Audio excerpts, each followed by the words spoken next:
Marks نے ان articles میں اپنا نام تو نہیں لکھا تھا، لیکن ظاہر ہے اخبار کا ایڈیٹر تو وہی تھا، اس لیے سرکار نے نامعلوم مصنف اور اخبار کے خلاف ایکشن لیا۔ رائن لینڈ کے گورنر نے پروشیا کی وفاقی حکومت سے درخواست کی کہ یہ آرٹیکل لکھنے والے نامعلوم مصنف کے خلاف حکومتی اداروں کی توہین کا مقدمہ چلایا جائے۔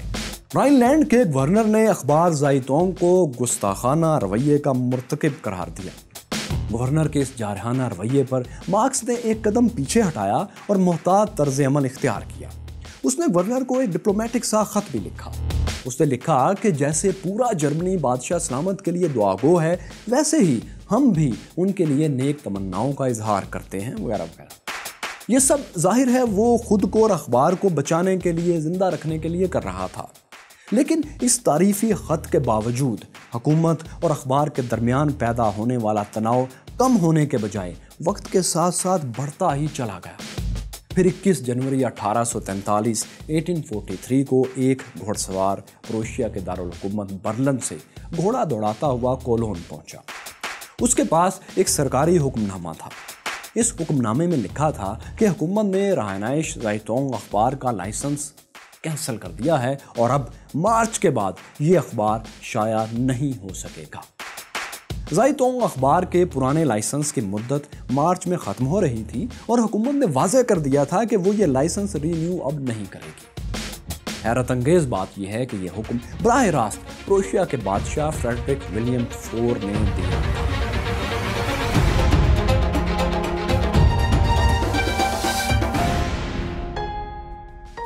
یہ شاہی فرمان مارکس اور اس کے ساتھیوں کے لیے بہت حیرت انگیز تھا۔ انہیں سمجھ نہیں آ رہا تھا کہ آخر اچانک ایسا کیا ہو گیا ہے کہ بادشاہ نے خود اخبار بند کرنے کا حکم جاری کیا ہے۔ ان دنوں اخبار میں کسانوں کی حمایت میں کچھ آرٹیکلز شائع ہوئے تھے۔ مارکس کا اندازہ تھا کہ شاید ان آرٹیکلز سے حکومت ناراض ہو گئی ہے۔ مارکس اور اس کے ساتھی نہیں جانتے تھے کہ پردے کے پیچھے ایک اور ہی گریٹ گیم چل رہی ہے۔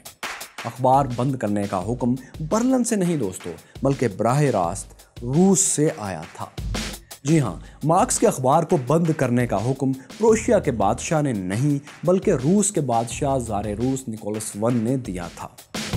ہوا یہ تھا کہ زائتونگ میں 4 جنوری 1843 کو ایک ایسا آرٹیکل شائع ہوا تھا جس میں روسی حکومت پر شدید تنقید کی گئی تھی۔ اب پروشیا اس زمانے میں یعنی 1840s میں روس کا اتحادی تھا۔ جب روسی حکام کو اس آرٹیکل کے متعلق معلوم ہوا تو روس میں پروشین سفیر کی طلبی ہو گئی۔ روسی حکومت نے سفیر سے سوال کیا کہ آپ کی سخت سینسرشپ کے باوجود جرمن پریس ہماری توہین کیسے کر سکتا ہے؟ پروشین سفیر نے برلن میں اپنی حکومت کو اس واقعے کے بارے میں بتایا، چنانچہ یہ اخبار بند کر دیا گیا۔ بہرحال یہ بات مارکس کو بہت دیر بعد معلوم ہوئی کہ اس کا اخبار روسیوں نے بند کروایا تھا۔ تاریخ کا ستم دیکھیے دوستو، اس وقت کون جانتا تھا کہ اسی کارل مارکس کے نظریات ایک دن زار روس کا تختہ ہمیشہ کے لیے الٹ دیں گے اور اس کے خاندان کا خاتمہ کر دیں گے۔ اگر زار روس کو اس کا ادنا سا خطرہ بھی ہوتا تو اخبار ایک طرف، کارل مارکس ہی شاید زندہ نہ رہتا۔ بہرحال دوستو، نکولس I کی فرمائش یا حکم پر اخبار زائتونگ بند ہو چکا تھا۔ اس اخبار کی بندش کے بعد جرمن پریس میں ایک پولیٹیکل کارٹون شائع ہوا جس میں کارل مارکس کو اپنے آئیڈیل یونانی دیوتا پرومیتھیس کے انداز میں دکھایا گیا تھا۔ فرق صرف اتنا تھا کہ پرومیتھیس ایک چٹان کے ساتھ، لیکن کارل مارکس ایک پرنٹنگ پریس سے بندھا ہوا تھا اور ایک عقاب اس کا پیٹ چیر کر اس کا جگر نکالنے کی کوشش کر رہا تھا۔ یوں دوستو، مارکس اپنے آئیڈیل دیوتا کی کہانی کی عملی تصویر بھی کسی حد تک بن گیا۔ زائتونگ اخبار بند ہونے پر جہاں جرمنی کے آزاد خیال طبقے پریشان تھے، وہیں حیرت انگیز طور پر کارل مارکس خوش تھا۔ جی ہاں، وہ دل ہی دل میں شکر ادا کر رہا تھا کہ سینسرشپ کے کڑے قوانین میں کام کرنے سے نجات ملی اور اب وہ کوئی اور راستہ تلاش کرنے میں آزاد ہے۔ اس نے اپنے دوست آرنلڈ روچ سے کہا کہ اس ماحول میں میرا دم گھٹتا جا رہا ہے۔ اطاعت اور پابندی کی فضا میں کام کرنا اور آزادی کے لیے تلوار کے بجائے سوئی کی نوک استعمال کرنا ایک فضول سی بات لگتی ہے۔ حکومت نے میری آزادی مجھے واپس کر دی ہے۔ اخبار کی بندش کے بعد واقعی کارل مارکس خود کو کافی ہلکا پھلکا محسوس کر رہا تھا۔ ساتھ میں وہ یہ بھی سمجھ چکا تھا کہ جرمنی میں رہ کر وہ اپنی بات آزادی سے نہیں کہہ سکتا۔ وہ جان گیا تھا کہ جرمنی میں سینسرشپ جس حد تک سخت ہو چکی ہے یہ کسی انقلاب کے بغیر اب ختم نہیں ہو سکتی۔ اب وہ ایسی جگہ جانا چاہتا تھا جہاں اسے لکھنے اور کہنے کی آزادی میسر ہو اور جہاں جرمن حکومت کا بس بھی نہ چلتا ہو، تاکہ وہ بے فکر ہو کر اپنے انقلابی ایجنڈے کو آگے بڑھا سکے۔ ویسے بھی جرمنی میں اب اس کا تھا ہی کون؟ اس نے کئی قریبی رشتہ دار اور دوست بہت پہلے ہی کھو دیے تھے۔ اس کے والد ہینرک مارکس جو اس کے سب سے زیادہ قریبی دوست بھی تھے، جو اس سے علمی مباحث میں بھی حصہ لیا کرتے تھے، عرصہ ہوا انتقال کر چکے تھے۔ ان کی وفات کے بعد اپنی والدہ سے بھی کارل مارکس کی انبن ہو چکی تھی۔ مارکس کی والدہ کو شکوہ تھا کہ وہ گھر کا خرچ چلانے کے بجائے انقلابی سرگرمیوں میں وقت ضائع کر رہا ہے۔ چنانچہ انہوں نے کبھی مارکس سے اب سیدھے منہ بات بھی نہیں کی تھی اور مارکس بھی زیادہ تر ان سے دور ہی رہتا تھا، یعنی اس نے عملی طور پر اپنی ماں کو بھی کھو دیا تھا۔ ماں باپ کے علاوہ مزید نقصان یہ ہوا کہ کارل مارکس نے اپنی سخت گیر طبیعت کی وجہ سے اپنے دوستوں کو بھی اپنا دشمن بنا لیا تھا۔ وہ اپنے قریب ترین دوستوں پر بھی سخت علمی تنقید کرتا تھا کہ وہ اس سے بدظن ہو جایا کرتے تھے۔ کل تک جو اس کی شخصیت سے مرعوب تھے اب اسے دیکھ کر راستہ بدلنے لگے تھے۔ جرمنی کی ایلیٹ کلاس اور سرکاری ملازمین پہلے ہی اسے بادشاہت کا دشمن سمجھ کر اس سے کھچے کھچے رہتے تھے۔ تو مختصر یہ کہ جرمنی کے بڑے شہروں میں کارل مارکس تنہا ہو گیا۔ اگر اس کا کوئی حقیقی دوست اور چاہنے والا رہ گیا تھا تو وہ صرف ایک ہستی تھی، مارکس کی سبز آنکھوں والی منگیتر جینی۔ جینی ان مشکل تر حالات میں بھی اس کے ساتھ تھی اور اس کا انتظار کر رہی تھی، لیکن مارکس کے رویے نے اسے تکلیف پہنچانے میں بھی کوئی کسر نہیں چھوڑی تھی۔ جینی سے اس کی منگنی کو 7 سال گزر چکے تھے اور یہ 7 سال ان دونوں پر بہت بھاری گزرے تھے، بلکہ دونوں میں بہت بڑی غلط فہمیاں بھی پیدا کر گئے تھے۔ دوستوں، مارکس نے یونیورسٹی کی تعلیم اور اس کے بعد کولون میں ایڈیٹرشپ کی نوکری کے دوران جینی سے بہت ہی کم تعلق رکھا تھا۔ اب اس زمانے میں فون یا انٹرنیٹ تو تھے نہیں، دونوں صرف خط کے ذریعے ایک دوسرے سے رابطہ رکھ سکتے تھے اور خطوط میں بھی ظاہر ہے ہفتوں اور مہینوں کا وقفہ ہو جاتا تھا۔ اس کا نتیجہ یہ نکلا کہ دونوں لو برڈز کے درمیان کچھ غلط فہمیاں پیدا ہو گئیں۔ جینی ایک دولت مند خاندان کی لڑکی تھی اور اس کے لیے رشتوں کی تو کوئی کمی نہیں تھی۔ ادھر مارکس نے کولون میں جو انقلابی سرگرمیاں شروع کر رکھی تھیں اور اخبار میں وہ جس طریقے سے حکومت کے خلاف سخت مضامین لکھ چکا تھا، اس نے ایلیٹ کلاس میں اس کے کئی دشمن پیدا کر دیے تھے۔ ان دشمنوں میں جینی اور مارکس کے کئی رشتہ دار بھی شامل تھے جو ان دونوں کو ایک ساتھ نہیں دیکھنا چاہتے تھے۔ اب مسئلہ یہ تھا کہ جینی کو ٹریئر میں رہ کر ان سب مخالفین سے تنہا ہی لڑنا پڑتا تھا۔ جینی اپنے رشتہ داروں کے تانے سنتی اور دل ہی دل میں کڑتی رہتی، لیکن جب وہ مارکس کو خط لکھ کر اپنی پریشانیوں کا ذکر کرتی تو کارل مارکس الٹا اس سے ناراض ہو جاتا۔ اسے لگتا کہ جینی اب اس سے بیزار ہو گئی ہے اور جان چھڑانا چاہتی ہے۔ وہ جینی کے شکووں کے جواب میں اپنا جواب شکوہ لکھ کر بھیج دیتا۔ اسے پڑھ کر بیچاری جینی اور بھی پریشانی کا شکار ہو جاتی۔ جینی کو شکوہ تھا کہ مارکس اس کی محبت پر شک کر رہا ہے اور مارکس سمجھتا تھا کہ جینی اس سے بیزار ہو چکی ہے، اس سے اکتا گئی ہے۔ اسی دوران مبینہ طور پر مارکس نے جینی سے بے وفائی بھی کی۔ اس نے اپنی ماں کی عمر کی ایک جرمن شاعرہ سے عشق لڑایا۔ ستم تو یہ ہے دوستو کہ وہ ایک بار اس خاتون کو لے کر اپنے شہر ٹریئر آیا اور جینی سے اس شاعرہ کی ملاقات کروائی۔ یہ ملاقات جینی پر یقیناً قیامت بن کر گزری ہوگی، لیکن اس واقعے کے باوجود جینی مارکس سے محبت کرتی رہی اور اس سے بریک اپ اس نے نہیں کیا۔ دلچسپ بات یہ ہے کہ ایک بار جینی نے اپنے خط میں مارکس کو اس کی بے حسی کا احساس دلانے کے لیے لکھا، او کارل، تمہیں میرے حالات اور دکھ کا ذرا بھی احساس نہیں۔ کاش ایسا ہو سکتا کہ تم کچھ دیر کے لیے میرے جیسی عجیب و غریب لڑکی بن سکتے تو ممکن تھا کہ تمہیں میرا کچھ احساس تو ہو جاتا۔ بہرحال 7 برس کے عرصے میں جدائی اور غلط فہمیوں کی بھٹی تپتی رہی، مارکس کی جرمن شاعرہ سے دوری ہو گئی اور جینی بچھڑی ہوئی محبت کی طرح ایک بار پھر اس کے رگ و پے میں سما گئی۔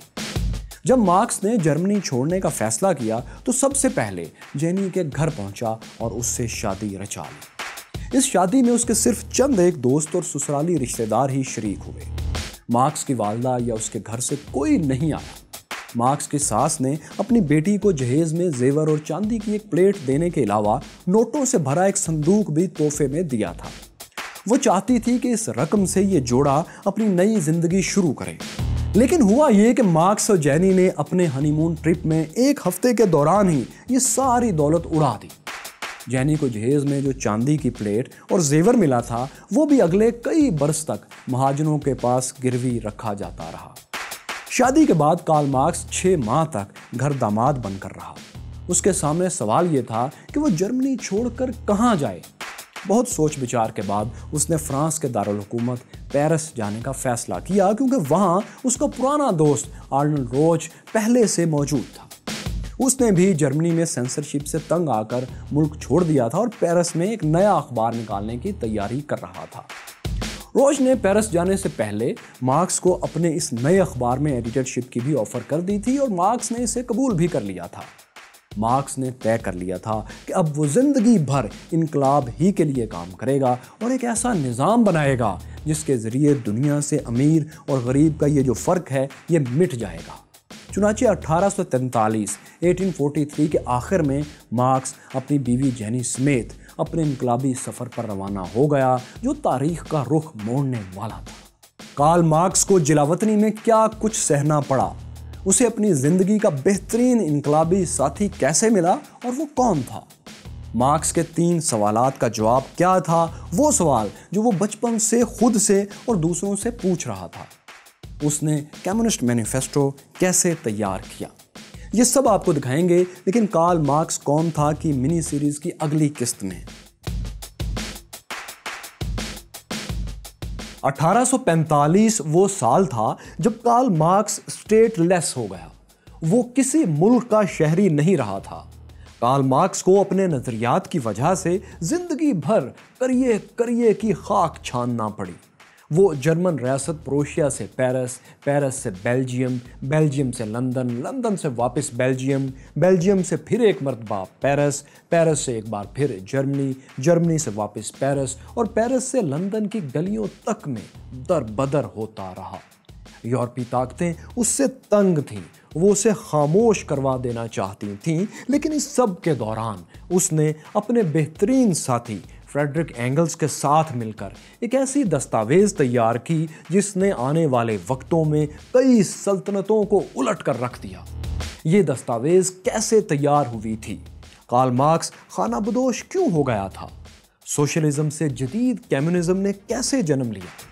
میں ہوں فیصل وڑائچ اور دیکھو سنو جانو کی منی سیریز کارل مارکس کون تھا کے تیسرے حصے میں ہم آپ کو یہی سب دکھا رہے ہیں۔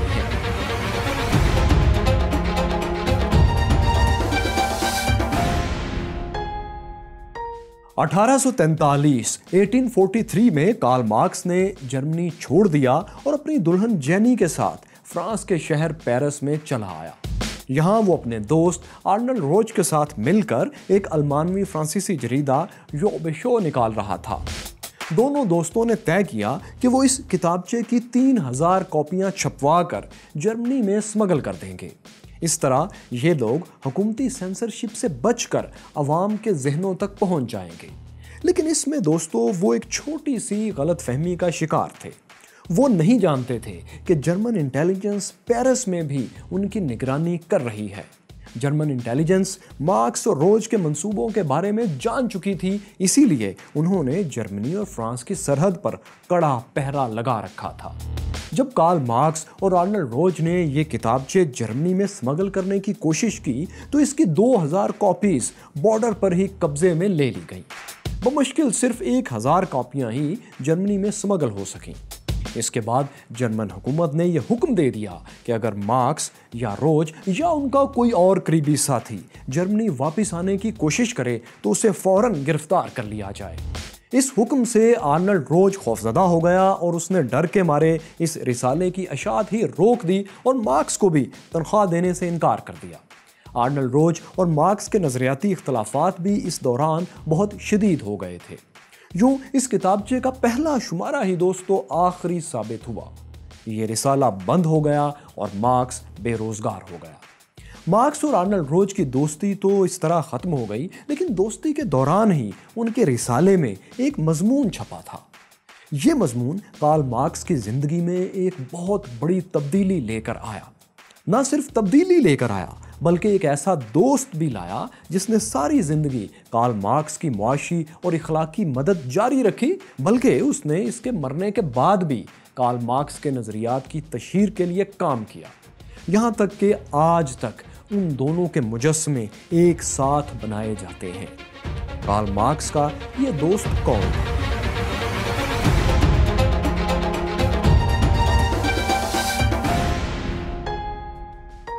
مائیکیورس فیلوز یہ دوست فریڈرک اینگلز تھا۔ فریڈرک اینگلز تھا تو جرمن، لیکن وہ رہتا برطانیہ میں تھا۔ اینگلز کا باپ ایک دولت مند صنعت کار تھا، ایک انڈسٹریلسٹ تھا۔ وہ چاہتا تھا کہ اس کا بیٹا اینگلز بھی اسی کی طرح بزنس میں ترقی کرے، لیکن اینگلز کا رجحان سیاست کی طرف زیادہ تھا اور وہ اپنے معاشرے میں ایک انقلاب لانا چاہتا تھا۔ اینگلز نے اکانومی، معیشت بہت گہرائی سے پڑھی تھی اور اب وہ سوسائٹی میں موجود ناانصافی کو اکانومی کے پوائنٹ آف ویو سے ہی دیکھنے لگ گیا تھا۔ اکانومی اور غربت کے تعلق کے حوالے سے اس کے مضامین اکثر شائع ہوتے رہتے تھے۔ جب کارل مارکس جرمن شہر کولون میں زائٹونگ کا ایڈیٹر تھا تو ایک بار اینگلز بھی کولون آ چکا تھا۔ وہاں اس کی کارل مارکس سے ایک سرسری سی ملاقات بھی ہو چکی تھی، لیکن اس کے بعد دونوں طرف طویل خاموشی چھائی رہی۔ لیکن جب کارل مارکس پیرس آیا تو اس کی اینگلز سے خط و کتابت کافی بڑھ گئی۔ کارل مارکس اینگلز کی تحریروں سے بہت متاثر تھا، اسی لیے جب کارل مارکس اور آرنلڈ روج نے اپنا رسالہ نکالا تو اس میں اینگلز کا ایک مضمون بھی چھاپا گیا۔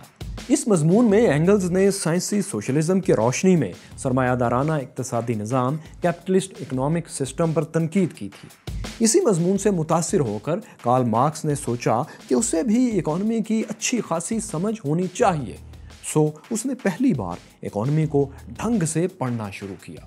اکانومی کی باریکیوں کو سمجھتے ہوئے ہی اسے احساس ہوا کہ انسانیت کی بہتری کا راستہ معیشت یعنی اکانومی سے ہو کر ہی گزرتا ہے۔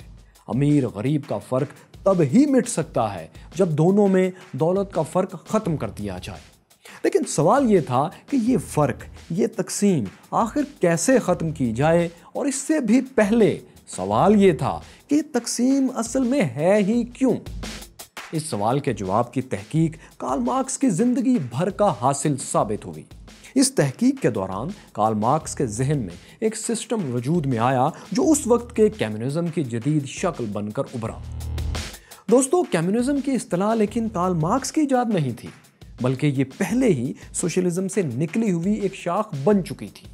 19ویں صدی 19th سینچری میں سوشلزم کا نظریہ بہت مقبول بھی ہو چکا تھا۔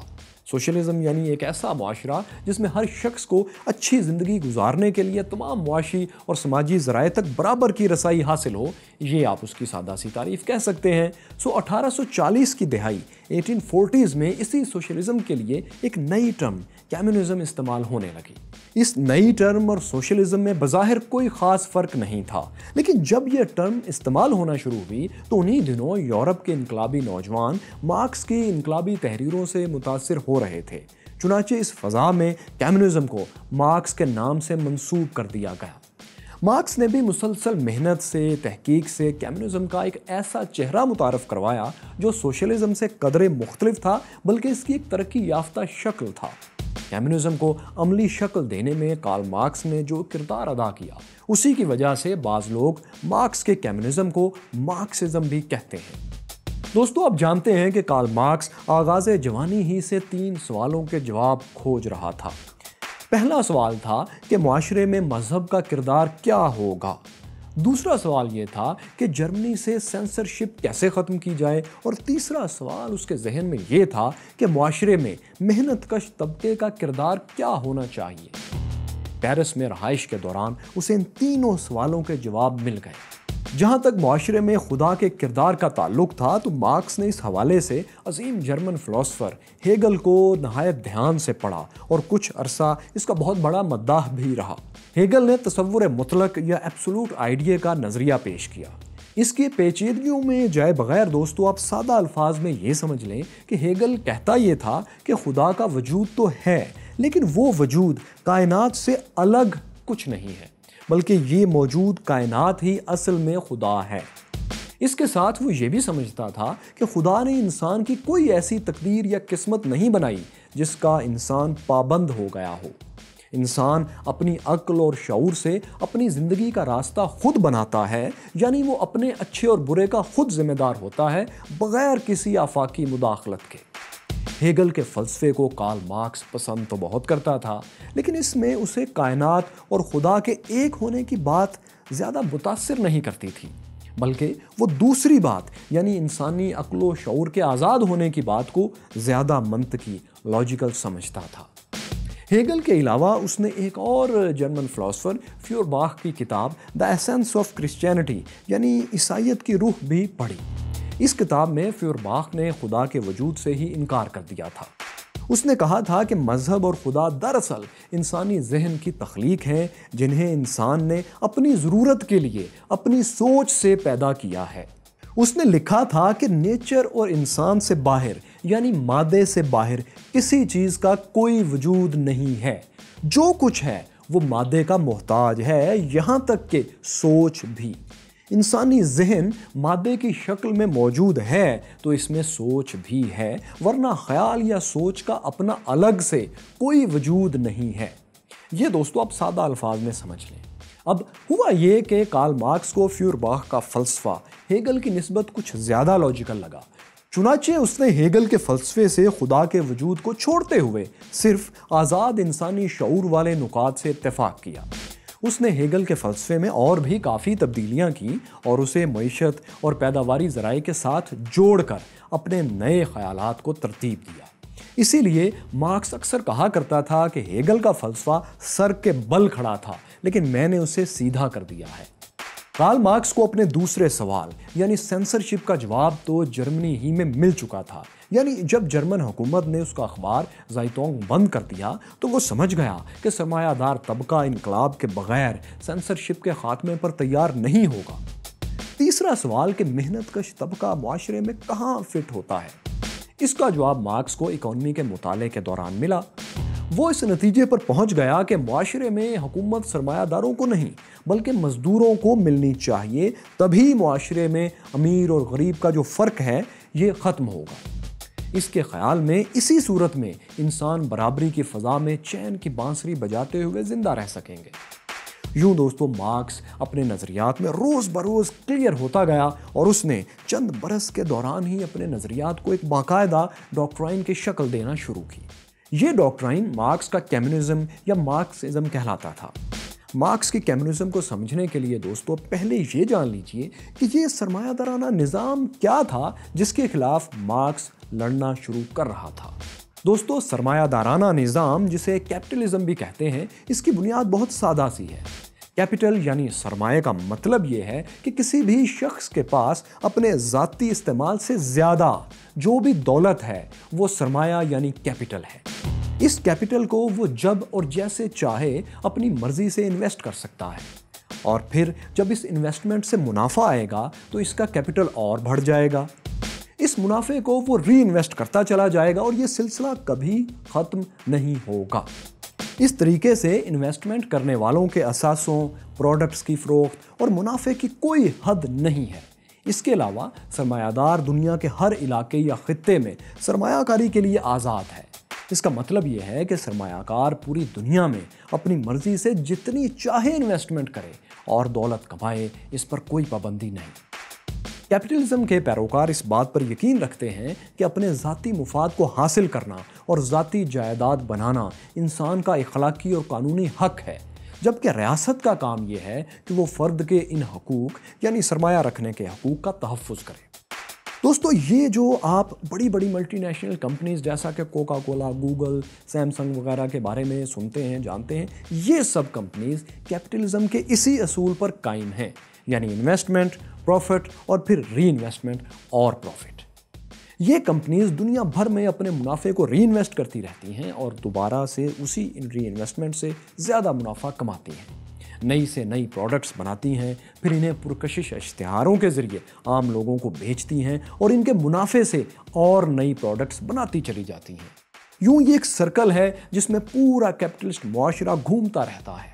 کیپٹلزم کے حامیوں کا کہنا ہے کہ اس طریقے سے بے روزگاری ختم کرنے میں مدد ملتی ہے۔ اس کی ایک سادہ سی مثال یوں دی جاتی ہے کہ فرض کریں ایک زمیندار، ایک کپڑا بننے والے یا ایک جوتا بنانے والے کا منافع اس کی اپنی ضروریات سے بڑھ جاتا ہے۔ اس صورت میں وہ شخص اپنا منافع بڑھانے کے لیے مزید ملازم رکھے گا، چنانچہ منافع بڑھتا جائے گا اور اتنے ہی مزید ملازم بھی بھرتی ہوتے چلے جائیں گے۔ یعنی کاروباری افراد کا زیادہ منافع مشترکہ دولت اور خوشحالی کی بنیاد بن جاتا ہے ایک معاشرے میں۔ اب یوں تھا کہ کارل مارکس کیپٹلزم کے اس آئیڈیا کو مسترد کر دیتا تھا۔ اس کا ماننا تھا کہ سرمایہ دار طبقے کو جب اپنی انویسٹمنٹ بڑھانے کی اجازت ملتی ہے تو وہ منافع کے لیے مزدوروں کا استحصال کرتا ہے۔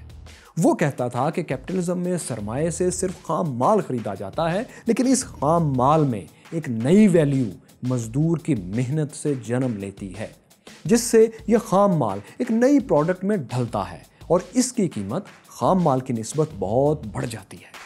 کارل مارکس کے نزدیک یہ بڑھی ہوئی جو ویلیو ہے، جو قیمت ہے، دراصل وہ سرپلس ویلیو یا قدر زائد ہے جو کہ مزدور کا حق ہے۔ وہ اسے، اس قدر زائد کو سرمایہ دار کا حق نہیں سمجھتا تھا۔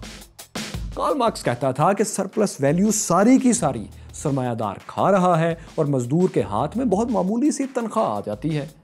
یوں سرمایہ دار طبقہ مزدور کے خون پسینے کی کمائی سے امیر تر، جبکہ مزدور یا عام آدمی غریب سے غریب تر ہوتا چلا جاتا ہے۔ اس کے علاوہ مزدور کی تیار کردہ پروڈکٹ اس کی نہیں بلکہ سرمایہ دار کی تخلیق سمجھی جاتی ہے، اس لیے مزدور محنت سے بیزار ہو جاتا ہے۔ مزدوروں کے محنت سے بیزار ہونے کے اس عمل کو مارکس نے بیگانگی ذات قرار دیا۔ اسے مارکس کا فلسفہ بیگانگی یا تھیوری آف ایلینیشن بھی کہا جاتا ہے۔ مارکس اس سارے نظام کو ختم کرنا چاہتا تھا جو مزدوروں کا استحصال کر رہا تھا اور انہیں اپنی محنت سے بیگانہ کر رہا تھا۔ مارکس کے نزدیک ایسا صرف اسی صورت میں ممکن تھا جب سرمایہ دارانہ نظام کا مکمل خاتمہ ہو جائے اور اس کی جگہ ورکنگ کلاس یعنی مزدور طبقے کی حکومت قائم ہو جائے۔ لیکن یہاں سب سے بڑا سوال یہی تھا کہ ایسی حکومت بنے گی کیسے؟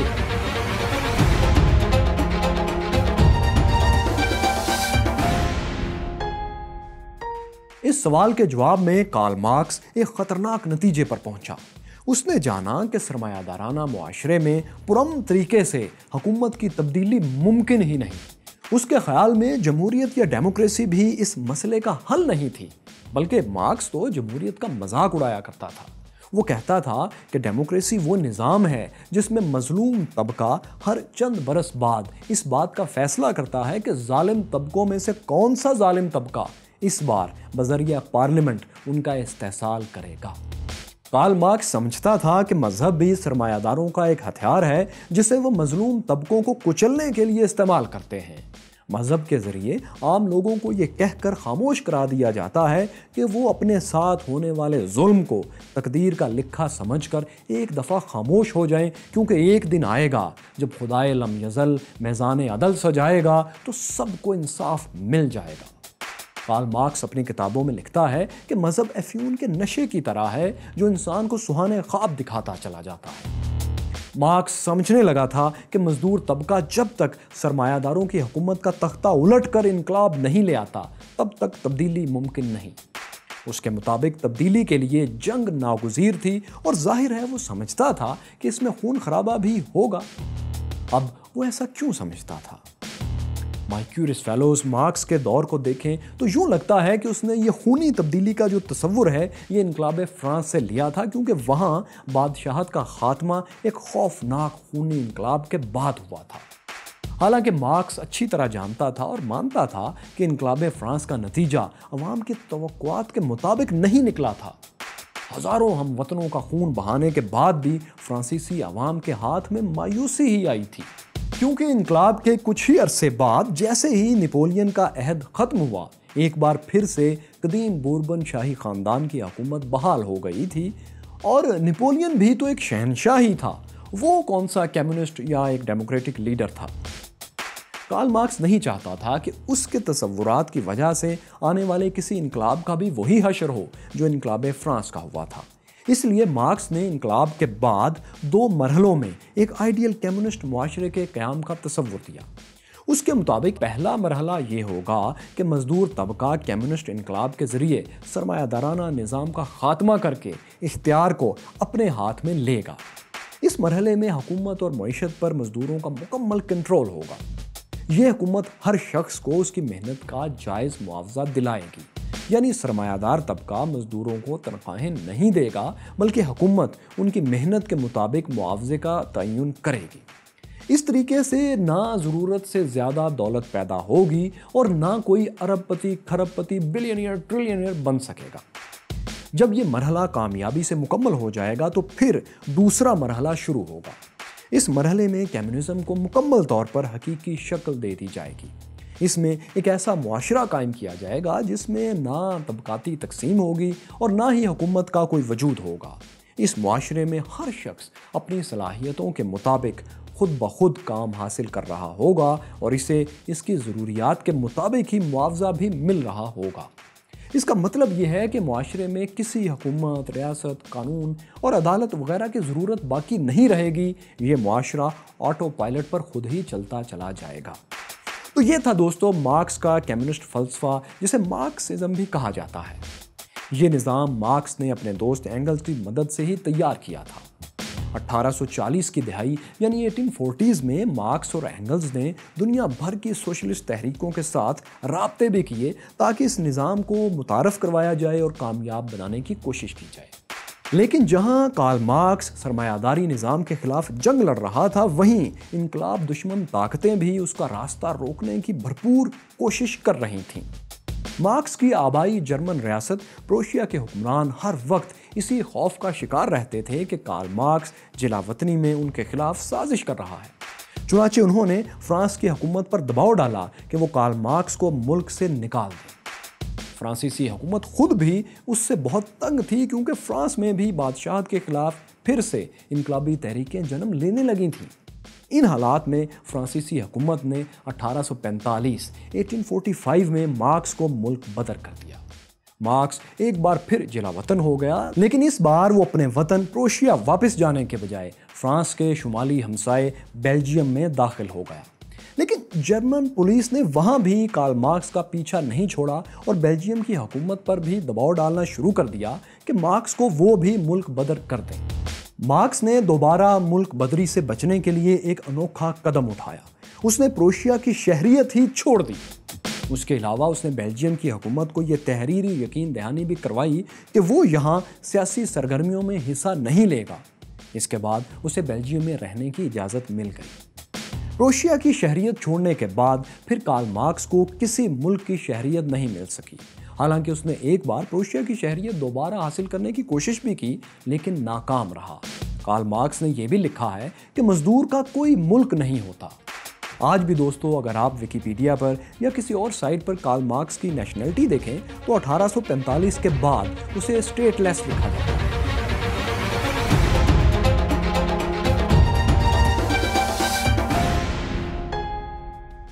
1847 میں جب کارل مارکس ابھی بیلجیم میں ہی تھا تو اس دور میں برطانیہ میں جرمن تارکین وطن کی ایک خفیہ سوسائٹی کی میٹنگ ہوئی۔ یہ خفیہ society league of the just کہلاتی تھی۔ اس لیگ میں زیادہ تر جرمن تارکین وطن ہی شامل تھے۔ اس خفیہ سوسائٹی نے مارکس کے پاس اپنا نمائندہ بھیج کر اسے اپنے ساتھ شامل ہونے کی دعوت دی۔ مارکس نے اینگلز کے ساتھ برطانیہ جا کر یہ لیگ جوائن کر لی۔ اس کے بعد اس سوسائٹی کا نام بدل کر کمیونسٹ لیگ رکھ دیا گیا۔ 1847 میں لیگ آف دا جسٹ کی ایک کانفرنس لندن میں منعقد ہوئی۔ اس کانفرنس میں اینگلز بھی شریک تھا۔ اس کانفرنس میں فیصلہ کیا گیا کہ تنظیم کو اب کارل مارکس کے اصولوں کے مطابق کمیونسٹ بنایا جائے گا۔ اسی تنظیم کے مطالبے پر کارل مارکس اور فریڈرک اینگلز نے 1848 میں کمیونسٹ مینیفیسٹو لکھا، جو دنیا بھر کے کمیونسٹس کے لیے ایک مقدس دستاویز بن گیا۔ اس دستاویز میں سرمایہ دار طبقے یا جسے وہ بورژوا کہتا تھا اور مزدور طبقے یعنی پرولٹیریٹس کے درمیان طبقاتی کشمکش یا کلاس سٹرگل کا تجزیہ کیا گیا تھا۔ یہ منشور کہتا ہے کہ انسان نے تاریخی طور پر جو بھی ترقی کی ہے یا دنیا میں جو کچھ بھی ہو چکا ہے یا ہونے والا ہے، وہ صرف ایک چیز کا نتیجہ ہے: طبقاتی کشمکش یا کلاس سٹرگل۔ مینیفیسٹو میں کہا گیا تھا کہ سرمایہ دارانہ نظام کا خاتمہ ہو کر رہے گا اور اس کی جگہ مزدوروں کا معاشرہ قائم ہو جائے گا۔ کمیونسٹ جو کہ محنت کش طبقے کا ہراول دستہ ہے، وہ پرائیویٹ پراپرٹی ختم کر دیں گے اور مزدوروں یعنی پرولیٹیریٹس کو حکومت دلائیں گے۔ اس مینیفیسٹو کا اختتام ان الفاظ پر ہوتا ہے کہ پرولیٹیریٹس کے پاس سوائے اپنی زنجیروں کے کھونے کے لیے اور کچھ بھی نہیں ہے، جبکہ ان کے سامنے ایک دنیا موجود ہے جسے وہ جیت سکتے ہیں، اس لیے دنیا بھر کے مزدوروں ایک ہو جاؤ۔ یہ مینیفیسٹو سرمایہ دار طبقوں کے خلاف ایک کھلا اعلان جنگ تھا جس نے مستقبل میں سپر پاورز تک کو ہلا کر رکھ دیا۔ لیکن دوستو، مارکس کی زندگی کے بارے میں ایک بہت بڑی غلط فہمی ہے۔ وہ یہ کہ اس نے لکھا تو بہت کچھ، لیکن وہ اپنی زندگی میں کوئی انقلاب نہیں لا سکا۔ اس کے نظریات پر جو بھی انقلابات آئے وہ اس کی زندگی کے بعد آئے، لیکن یہ پورا سچ نہیں ہے۔ مارکس کی زندگی میں بھی ایک ایسا موقع آیا تھا جب انقلاب نے اس کے دروازے پر دستک دی اور اس نے اس انقلاب کی آواز پر لبیک کہا۔ یہ کون سا انقلاب تھا؟ وہ کون سا راز تھا جسے کارل مارکس کی موت کے بعد فاش کیا گیا؟ مارکس نے انقلاب کے لیے بندوق کیوں اٹھا لی تھی؟ مارکس کے آخری لمحات کے بارے میں بھی آپ کو دکھائیں گے، لیکن کارل مارکس کی منی سیریز کے چوتھے اور آخری حصے میں۔ کارل مارکس کے دفتر کے سامنے ایک فوجی چوکی تھی۔ ایک بار اس نے اپنے اخبار میں فوج میں ہونے والی ایک کرپشن پر ایک تحقیقی آرٹیکل چھاپ دیا۔ اس آرٹیکل کے چھپنے پر کچھ فوجی اہلکار ناراض ہوئے اور اسے دھمکانے کے لیے اس کے دفتر آن دھمکے۔ انہوں نے کارل مارکس کو آرڈر دیا کہ جس نے بھی یہ آرٹیکل لکھا ہے اسے ہمارے حوالے کر دو، ورنہ تمہاری خیر نہیں۔ کارل مارکس نے اس فوجی دھمکی کا کیا جواب دیا؟ مارکس کی زندگی میں اس کے نظریات کے مطابق کہاں انقلاب آیا؟ اس کے آخری لمحات اور آخری الفاظ کیا تھے؟ میں ہوں فیصل وڑائچ اور دیکھو سنو جانو کی منی سیریز کارل مارکس کون تھا کے آخری حصے میں ہم آپ کو یہی سب دکھائیں گے۔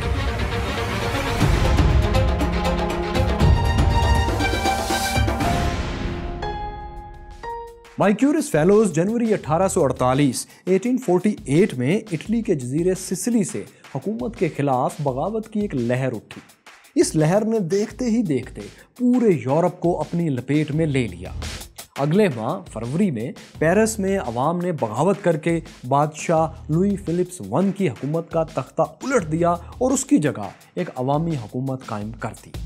حتیٰ کہ برطانیہ سمیت کئی اور یورپی ممالک میں بھی جمہوری اصلاحات کے لیے مظاہرے شروع ہو گئے۔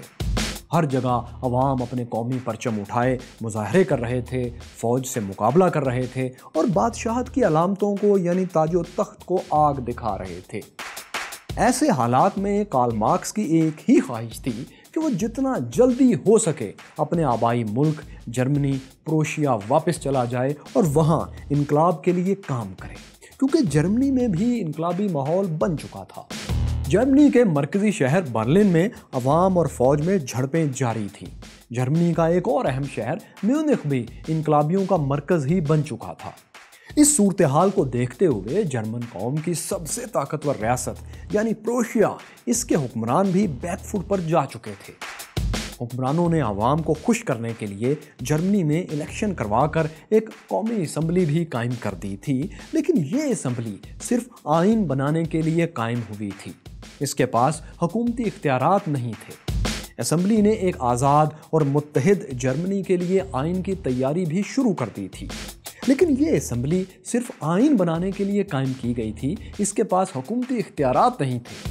یہاں دوستو آپ کو یہ وضاحت کر دیں کہ جرمنی اس دور یعنی 1848 میں کئی ریاستوں میں تقسیم تھا، تو یہ ان ریاستوں کی مشترکہ پارلیمنٹ جو بن رہی تھی یہ جرمنی کو متحد کرنے کی ایک کوشش بھی تھی۔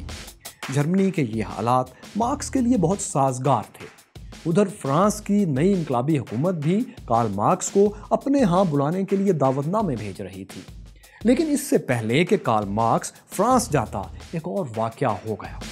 بیلجیم کی حکومت نے بھی اپنے ملک میں عوامی مظاہروں کو دیکھتے ہوئے مارکس سمیت انقلابی ذہن والے تمام غیر ملکیوں کو ڈی پورٹ کرنے کا فیصلہ کر لیا۔ مارکس کو اس کی بیوی سمیت 1-2 روز کے لیے جیل میں بھی بند رکھا گیا۔ اس کے بعد پوری فیملی کو پولیس کے کڑے پہرے میں فرانس میں دھکیل دیا گیا۔ بیلجیم سے ڈیپورٹ ہو کر جب پریشان حال مارکس فرانس کے دارالحکومت پیرس پہنچا تو وہاں ماحول ہی کچھ اور تھا۔ پیرس میں جگہ جگہ انقلاب کے پرچم لہرا رہے تھے، جنہیں دیکھ کر مارکس کی ہمت اور بڑھ گئی۔ وہ جلد سے جلد اب جرمنی جانے کے لیے پر تولنے لگا تاکہ وہاں بھی پیرس جیسا انقلابی ماحول بنا سکے۔ لیکن مسئلہ یہ تھا کہ جرمنی میں انقلابی تحریک زوردار ضرور تھی، لیکن جرمن معاشرہ ابھی کمیونسٹ انقلاب کے لیے تیار نہیں تھا۔ چنانچہ فرانس میں اپنے مختصر قیام کے دوران مارکس نے یہ فیصلہ کیا کہ وہ خود جرمنی جا کر انقلاب کے لیے کوشش کرے گا، لیکن احتیاطاً وہ پہلے مرحلے میں کمیونسٹ انقلاب کے بجائے جمہوری انقلاب کے لیے راہ ہموار کرنے کا فیصلہ کر چکا تھا تاکہ دولت مند طبقے کو زیادہ اعتراض نہ ہو۔ مارکس نے اپنے کمیونسٹ مینیفیسٹو میں کچھ تبدیلیاں کر کے ایک نیا چارٹر تیار کیا جسے اس نے the demands of the Communist Party in Germany کا نام دیا۔ ان ڈیمانڈز میں ایک اسٹیٹ بینک کا قیام، انکم ٹیکس نظام کی بہتری جیسی کچھ ڈیمانڈز شامل تھے۔ ان مطالبات میں کارل مارکس کا اصل مطالبہ یعنی وراثت کے حق کو مکمل ختم کیا جائے شامل نہیں تھا، بلکہ صرف وراثت کے حق کو محدود کرنے کی بات کی گئی تھی، جبکہ زمین کو قومی ملکیت میں لینے کی بھی کوئی بات ان ڈیمانڈز میں، ان مطالبات میں شامل نہیں تھی۔ البتہ صرف شہزادوں کی جاگیریں ضبط کرنے کے لیے ایک جملہ لکھا گیا تھا۔ یہ ڈیمانڈز دراصل بورژوا کو ذہن میں رکھ کر تیار کی گئی تھی، نہ کہ سوشلسٹ یا کمیونسٹ انقلاب کو مد نظر رکھ کر۔ ان ڈیمانڈز کے ذریعے مارکس اصل میں جرمنی کے خوشحال طبقے اور مزدور دونوں کی حمایت حاصل کرنا چاہتا تھا۔ اس لیے اس نے کمیونزم کے سخت فلسفے پر کچھ دیر کے لیے کمپرومائز کر لیا۔ اس کمپرومائز کے ساتھ ہی یعنی demand of the Communist party کے ڈاکومنٹ کو ساتھ لے کر مارکس جرمنی کے شہر کولون چلا آیا۔ یہاں اس نے ایک نیا اخبار نیو زائٹونگ شائع کرنا شروع کر دیا۔ اس اخبار نے سوشلسٹ ریپبلک یا مزدوروں کی ریاست کی تبلیغ نہیں کی۔ اس کے برعکس اس اخبار کا پروگرام یا تھیم یہ تھا کہ تمام جرمن عوام کو ووٹ کا حق دیا جائے، براہ راست الیکشن کروائے جائیں اور جاگیرداری نظام میں عوام پر جو ٹیکس وغیرہ لگائے گئے ہیں وہ ختم کر دیے جائیں۔ اخبار میں جرمن حکومت پر تنقید تو کی جاتی تھی، مگر اس طرح کہ اس سے حکومت زیادہ ناراض بھی نہ ہو اور انقلاب کا پیغام بھی پہنچ جائے۔ مارکس کی اس حکمت عملی کی وجہ سے حکومت کھل کر اخبار کے خلاف کوئی ایکشن نہیں لے رہی تھی۔ ایسے میں جرمن فوج نے اس کے خلاف ایک ایکشن بہرحال لیا۔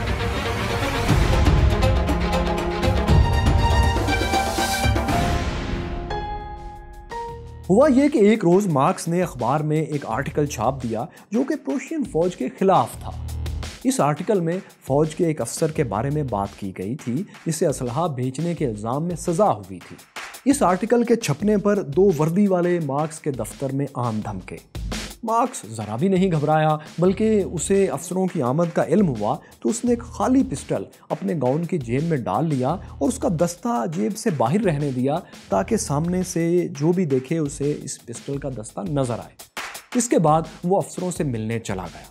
افسروں نے مارکس سے کہا کہ اس آرٹیکل کی وجہ سے ان کے یونٹ کی بہت بدنامی ہو رہی ہے، اس لیے اگر آرٹیکل لکھنے والے کو ان کے حوالے نہیں کیا گیا تو پھر وہ اپنے لوگوں کو نہیں روک پائیں گے اور اس کا نتیجہ کارل مارکس کے لیے اچھا نہیں ہوگا۔ کارل مارکس نے اس دھمکی کو مسترد کرتے ہوئے کہا کہ وہ ان دھمکیوں سے ڈرنے والا نہیں ہے۔ دونوں فوجی افسر اس کے جیب میں پڑے ہوئے پسٹل کا دستہ دیکھ چکے تھے، سو وہ بڑبڑاتے ہوئے اٹھ کر چلے گئے۔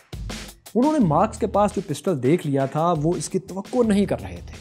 اب انہیں غالباً یہ خدشہ تھا کہ انقلابی اخبار کے دفتر پر حملے میں خون خرابہ ہو گیا تو باہر جو انقلابی موجود ہیں شہر میں ہزاروں کی تعداد میں، وہ مشتعل ہو سکتے ہیں۔ چنانچہ انہوں نے اخبار کے دفتر پر حملہ نہیں کیا اور نہ ہی کارل مارکس کو کوئی نقصان پہنچایا، حالانکہ اخبار کا دفتر جو ایک فوجی چوکی کے سامنے تھا اس کے پیچھے ایک فوجی چھاؤنی بھی موجود تھی۔ فریڈرک اینگلز نے لکھا تھا کہ بہت سے لوگ اس بات پر حیران تھے کہ ہم 8000 فوجیوں کے گیریزن کی موجودگی میں ان کی مرکزی چوکی کے عین سامنے اپنا کام کرنے میں کیسے کامیاب ہو رہے ہیں۔ لیکن دوستو، کچھ شہر کا انقلابی ماحول اور کچھ کارل مارکس کی چالاکی کام کر گئی اور فوجی افسر پھر دوبارہ کارل مارکس کو دھمکی لگانے نہیں آئے۔ یہ شاید پہلا اور آخری موقع تھا جب مارکس نے دکھاوے کے لیے ہی صحیح لیکن انقلاب کے لیے ہتھیار کا سہارا لیا تھا۔ جرمنی کا یہ انقلابی ماحول دوستو زیادہ دیر برقرار نہ رہ سکا۔ آپ جانتے ہیں کہ جرمنی اس دور میں ایک متحد اتنا بڑا ملک نہیں تھا بلکہ کئی ریاستوں میں تقسیم تھا۔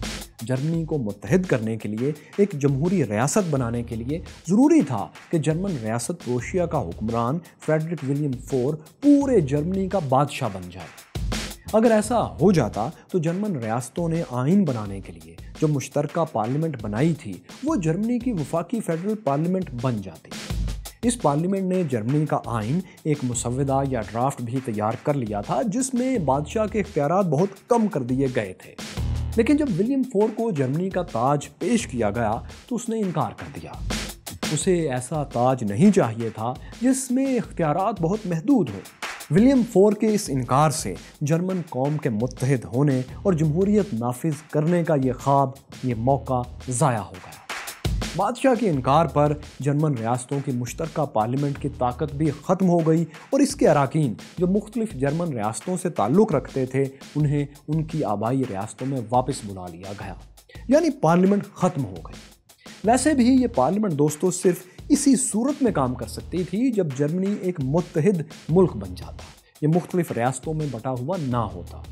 جب ایسا نہ ہو سکا تو پارلیمنٹ بھی ناکارہ ہو گئی۔ یوں جرمنی کا انقلاب اپنے ابتدائی مرحلے ہی میں دم توڑ گیا۔ اس کے بعد جرمن ریاستوں نے انقلاب کے حامیوں سے گن گن کر بدلے لینا شروع کیے۔ کارل مارکس کو بھی اپنی بیوی سمیت ایک بار پھر ملک چھوڑنے پر مجبور کر دیا گیا۔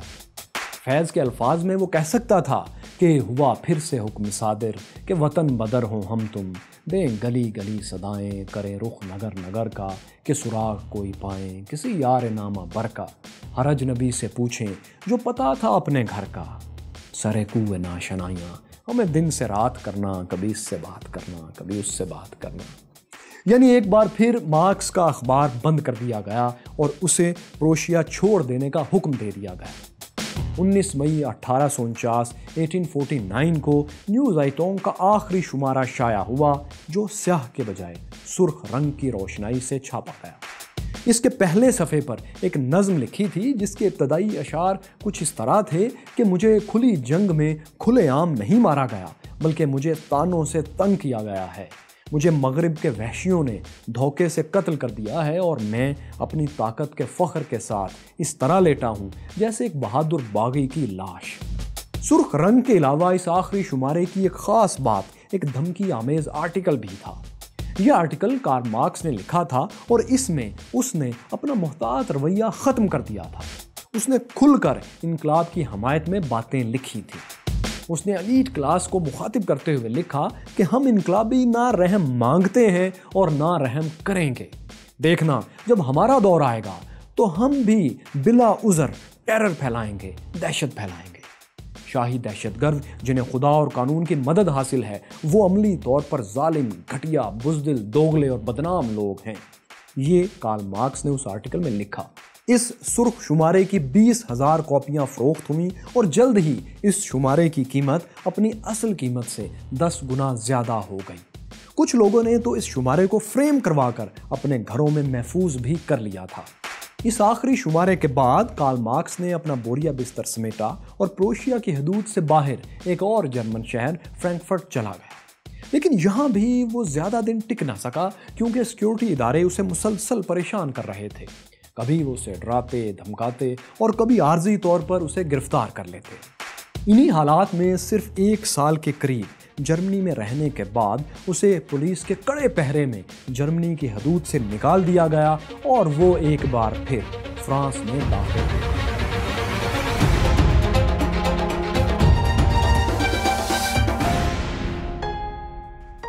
2 جون 1849 کو مارکس ایک بار پھر پیرس میں تھا، لیکن اب یہ 1848 والا انقلابی پیرس نہیں تھا۔ یہاں ایک تبدیلی آ چکی تھی۔